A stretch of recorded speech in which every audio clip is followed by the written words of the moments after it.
Well, in some ways, I'm a little disappointed when I look at a box score and see that we give up. Now it's 19 offensive rebounds. Before it was 18. So if I was upset, I'm a little bit more upset, maybe 1/19th more upset than I was. That's just way too many offensive rebounds to give up. And, always prided our program's ability to not give up second shots. And we have to get much better in that area. It starts with being able to contain the ball and dribble penetration so that your defensive rebounders are in solid position to block their man out and secure the ball. And then there's a little bit of toughness element to it. So we're very early into the season. We are far from a finished product, but I know this, we have to get much better in that area. And, I give Youngstown State a lot of credit. I talked to one of their rival coaches in their league, and he had nothing but good things to say about them. They returned the majority of their roster. Talked about them being a team that very, very tough, a together group, and now an experienced group. So we certainly had a lot of respect for those guys coming in, and we didn't have much respect when the shot went up, and that's why they gave us 19 offensive rebounds with their effort. But be that as it may, we'll try to get better from this game, and we know we have a really big challenge on Wednesday against Indiana State, who took Dayton to the wire yesterday. So with that, I'll take some questions. Appreciate your first 11 shots. Just to get off to a good start was nice. Well, we got off to a good shooting start, Jody, and I think sometimes that becomes fool's gold with your team, that now you don't have to necessarily work the ball into the right positions. You don't have to be as patient with ball movement. You don't have to be as hard cutting because it's going in. And then it didn't. And we looked very stagnant on offense. And so we have to know that our offense isn't based on if we're making shots. It's the shots that we're creating. Thought a good majority of those were good ones.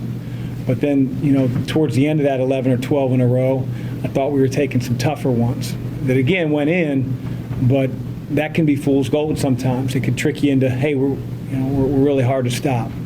And we need to be able to a team that generates really, really good shots on the offensive end.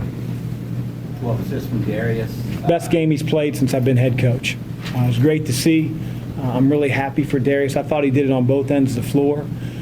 He had their biggest challenge in their returning scorer and assist leader, and really a guy who leads them in everything in Quisenberry. So Darius had that challenge, and his assist-turnover ratio to go 12 assists, 1 turnover, phenomenal.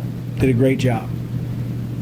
I wanted to see what you thought Ryan was doing on both ends of the floor. I think Ryan's developed into a lot more than a shooter. We all know that he can shoot the ball.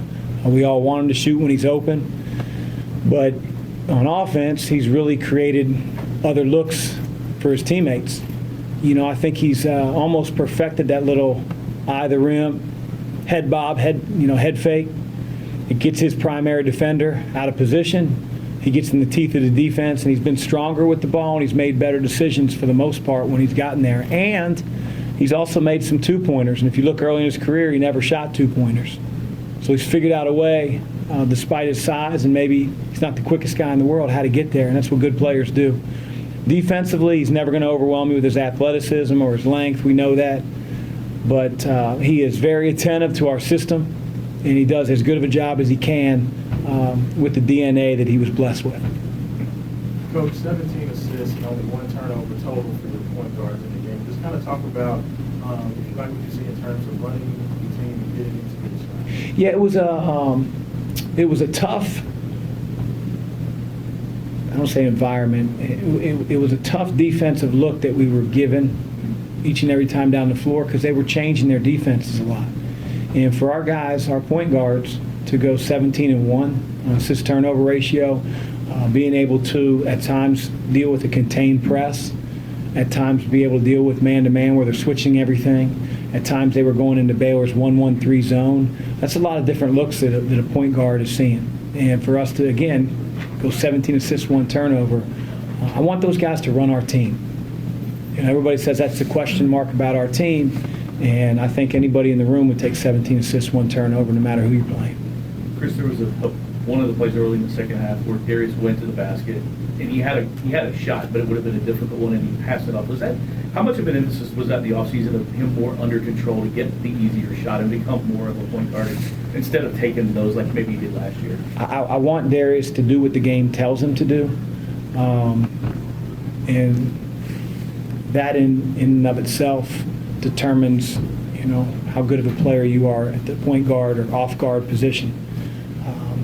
He can get around his man. He has the ability to shoot the ball from three. I know he hasn't shot it well so far this year. He made 20 in a row today in shoot around. He can really shoot. And being able to balance when to shoot, when to pass, when to score, that's the challenge at this level. You got bigs in the lane trying to block your shot. You got guards squeezing down, helping the helper. And Darius made a pass against Miami where he drove the lane, saw Jordan in the left corner. I don't know if you saw that a year ago or made the correct play. He is making the correct play more and more and more. And hopefully the more he does that, the more confidence he has in himself to run our team and to be a primary scorer when he gets pushed to the two. Chris, this is 2 games in a row now. You held Youngstown to 31%, 27 in the second half. And I don't know what the percentage was against Miami. You got to be pleased with the way defensively that you played. Break that down, and how do you view that? I appreciate that. I'm not very pleased with our defense at this point.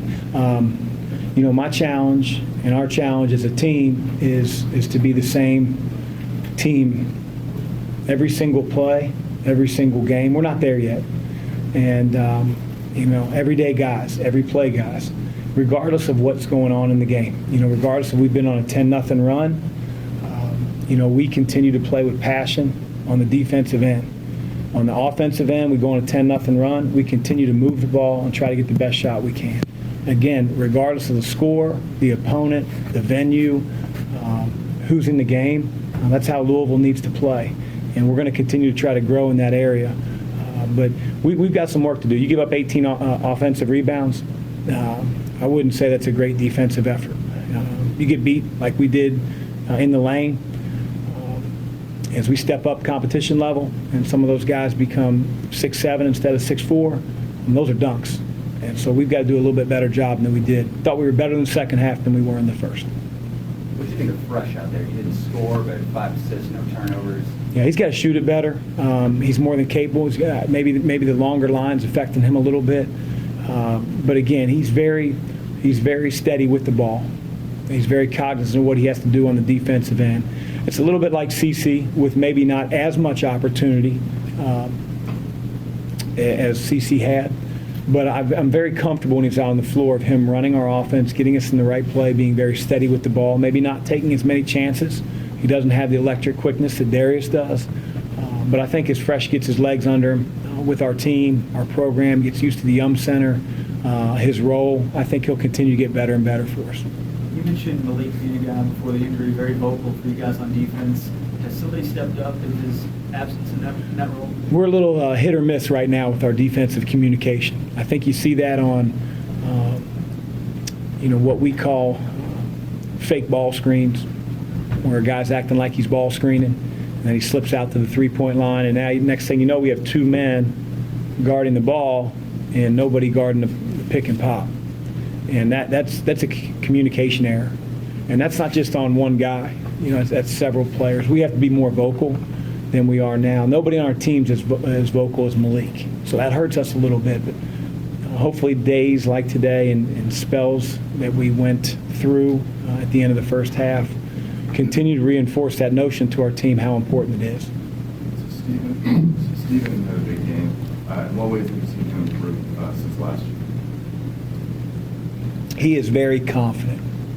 I think that I don't just mean in scoring the ball, because he did a great job today. I think, what did he miss, 2 shots? And I can't find his name on here.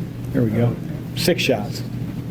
2 of them were threes, which I didn't want him shooting, and we'll discuss those in film. So now we'd be down to 8 out of 12. One of them was a missed dunk under the basket.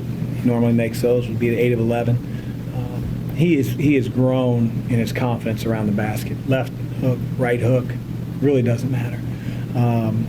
He's grown in confidence. He also got 14 rebounds, which he's never been a great rebounder. So I think that when you look at those two things, those areas he's grown there, but then also he got doubled quite a few times tonight. He was very patient. He made an open pass. He got guys shots. And I don't know if Steven could have done that a year ago. So his ability to handle double teams has really grown as well.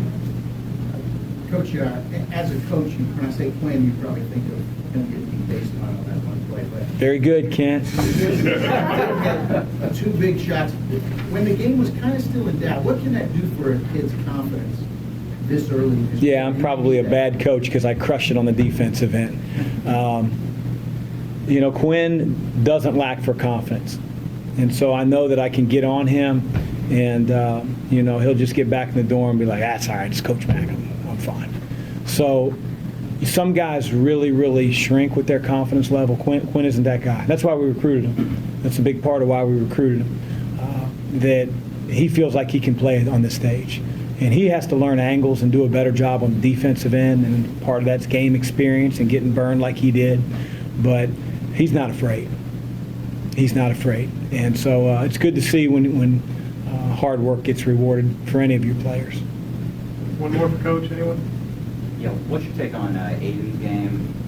Not necessarily his best. Where does he still need to improve? In all areas. I mean, he's fouling at an alarming rate, and the game's moving too fast for him, but we're going to continue to expose him in games so that he can get better.